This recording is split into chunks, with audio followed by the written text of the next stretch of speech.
Les spécialistes prélèvent des échantillons sur les lieux de l'explosion.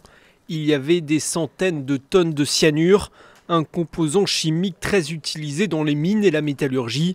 Stocké sous forme de poudre, il peut dériver en un gaz extrêmement dangereux.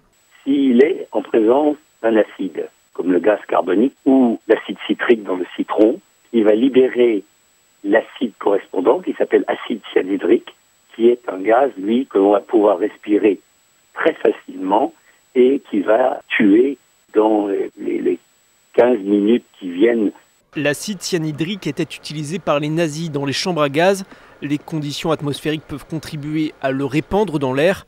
Lors de la catastrophe de Bhopal en 1984, un autre gaz tout aussi dangereux avait formé un nuage toxique.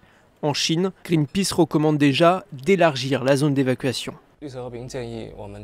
Greenpeace conseille d'étendre la zone de sécurité à 5 km, notamment parce que nous ne savons toujours pas quel type de matériaux ont explosé et ont fuité, ni quels seront les effets si ces produits entrent en interaction ou s'ils produisent un type de pollution chimique très dangereuse, que ce soit dans l'eau ou dans l'air. Pour le moment, les habitants dans un rayon de 3 km ont été évacués et des barrières contre la pollution ont été installées dans les eaux du port.